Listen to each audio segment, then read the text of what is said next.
good afternoon, everybody. And my name is Sunatta. I'm from Future Tales Lab. We do a lot of work on foresight and trying to predicting the futures.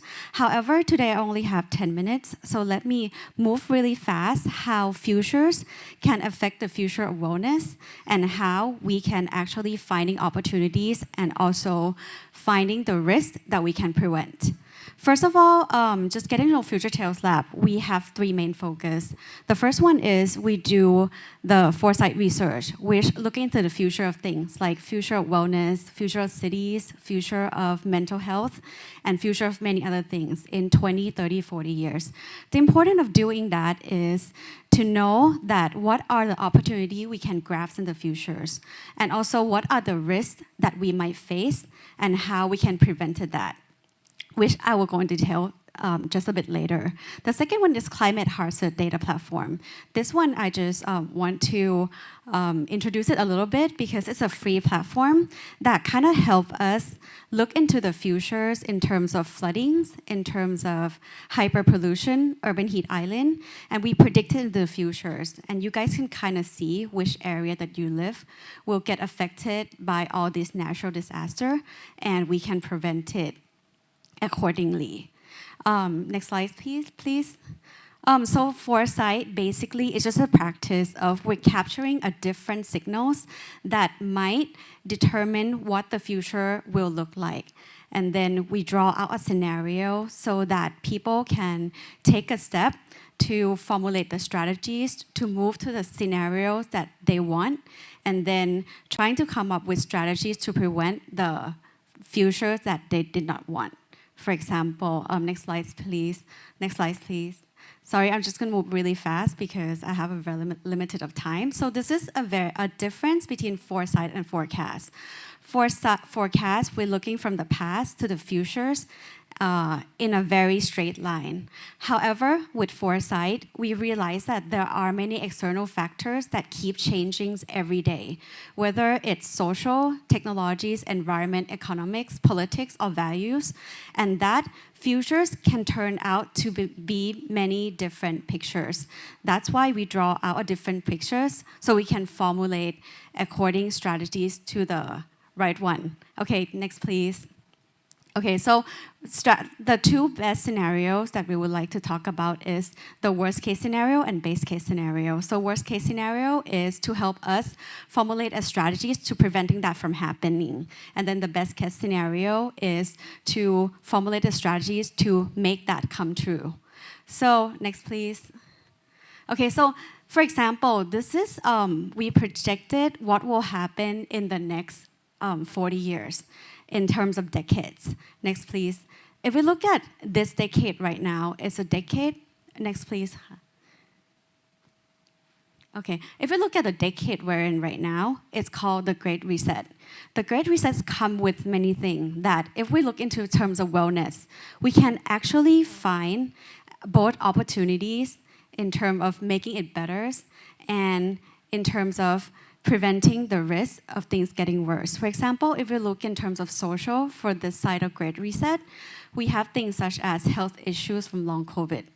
That even though COVID is roughly over, but people still having a lot of problem with their health and how we can prevent that from happening any further or finding solutions to better people's health. And things such as right now we see a lot of political uncertainties, a lot of economic turmoil, and that resulted in a lot of mental health problems in the populations.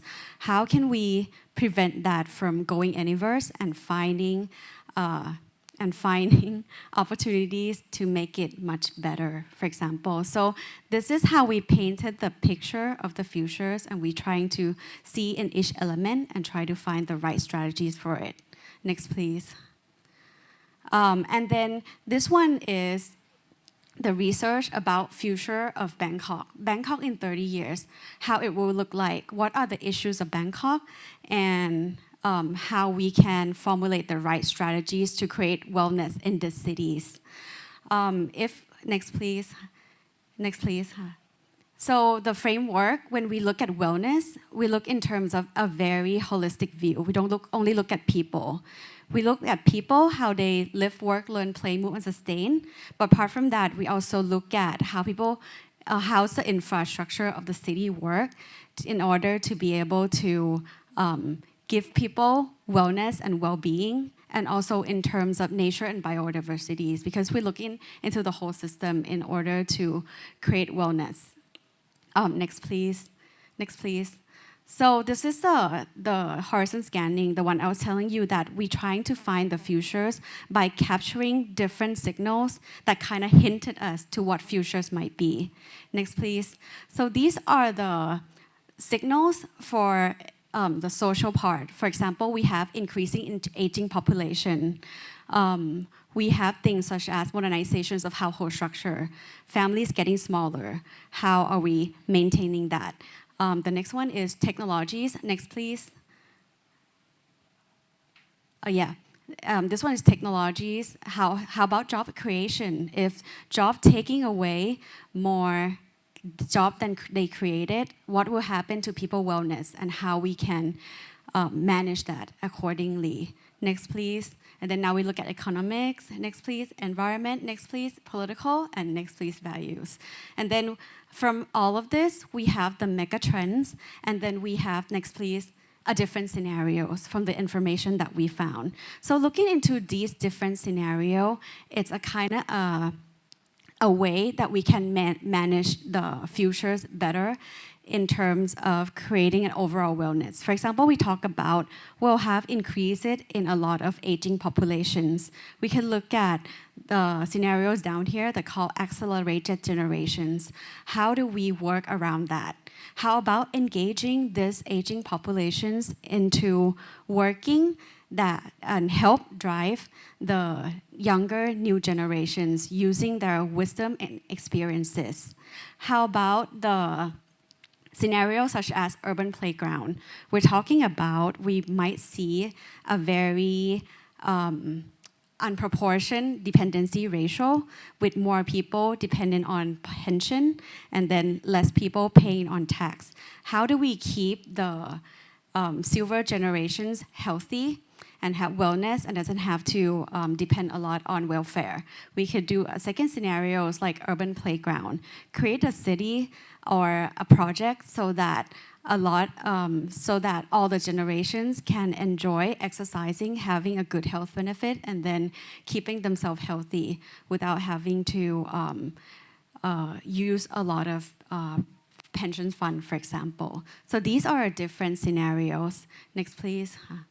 And then this one, the one I was telling you about, the Urban Hazard Studio, how the predictions about future flood, future urban heat island, futures, hyperpollution, and you can actually formulate it, the strategy for yourself in the area that you live or area that you plan to live in the future as well. Next, please. So another part that we talk about wellness, because if we talk about people, we already know, we already have a knowledge about how we can make the life of the people have more wellness and well-being. However, because I'm from a real estate company, I want to talk in terms of infrastructure. So next, please. If we look in terms of infrastructure, this is how you create a wellness and well-being in a real estate projects. For example, you have to look at in terms of individual first. How can you create the cities or real estate projects that answers to personal, individual spirits, individual mind, and individual body in terms of creating healthy and safe environment, something that has aesthetic that can generate the mind, or some place that they can contemplate themselves with their spirits. And then we can look at community, how we can create well-being in a community of cities, such as people need to feel more connected and be very connected to their heritage. And lastly, in terms of ecologies, the cities that have biodiverse and symbiotics will create a lot of well-being in the city and real estate project itself. Next, please. And these are just an example of the cities that do ecology, biodiversity, or symbiotic. Next, please. Next, please. And these are just all the examples. Next, please. Okay. I'm running out of time. Next, please. Next, please. Yeah, so that in terms of the whole global world, in terms of the cities, and this one's in terms of people. We look into how people live, work, learn, play, move, and sustain in the next 10 years, and trying to formulate strategy around that to create wellness for people. Next, please. And this one we also look at, apart from physical things, we also look at virtuals, like the metaverse, and how that will disrupt long-held theory of people and how identity of people will shift in the futures. And again, all these research are for free.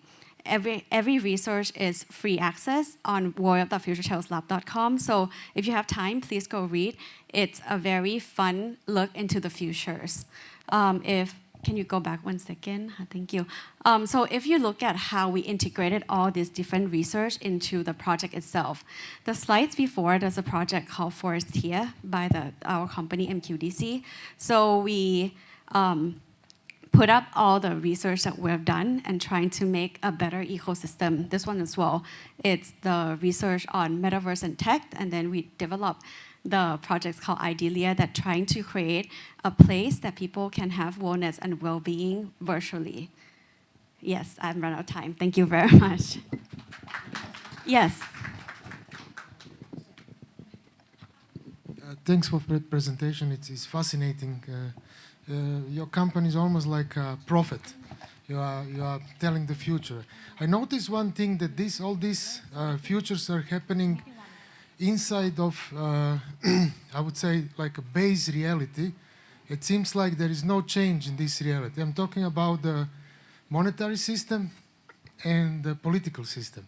So you presume that the capitalism will stay the same and that the political system will stay the same. Do you have any predictions in regard of these two ground realities?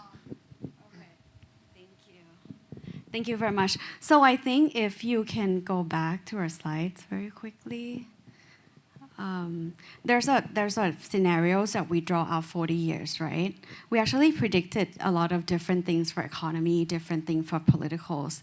For example, now we see that economy, even though it's going in turmoil, we see chances that things such as decentralized platform, decentralized currencies will become a big part in that, how China might rise, how India's got a lot of opportunities and a lot of investment in greens. So if you see that table, the 40 years table, there's a lot of decentralized, yeah, like actually not a decentralized government, but more like digital governments. How, yes, it's quite different, but how we see it with digital economy and digital world, that's we've been, how? Yes, yes. So the trend says that there will be digital government, but not actually like, how to say, non-centralized government. No centralized. Data says that or no? We still think there will be a centralized government. However, the way they manage it will be more decentralized. Like for example, using DAO and using a lot of blockchain things for transparency. Yeah. This is an interesting question because we are all talking about the stress, right? But nobody says what causes the stress. Yeah, I mean, I can tell you what I think causes the stress. I think that the stress is mainly caused by the capitalism, which is malignant and not actually adjusted for the human beings and the current development. So there is a big discrepancy in what tech can do in a sense of liberation of, in many different ways, and another force which is not allowing us to do so, right? So is there any prediction in that sense that the ground reality will be changed? Because if you change, for example, the capitalism to if you normalize it, if you make it more, not socialist, because socialism didn't show the best ways, but we have actually something new coming, completely new coming. That could actually reduce the stress greatly, which means this is the best way to bring the well-being to the people. No, we didn't talk too much about it, yeah. So your assumption is equalities will bring less mental stress, right?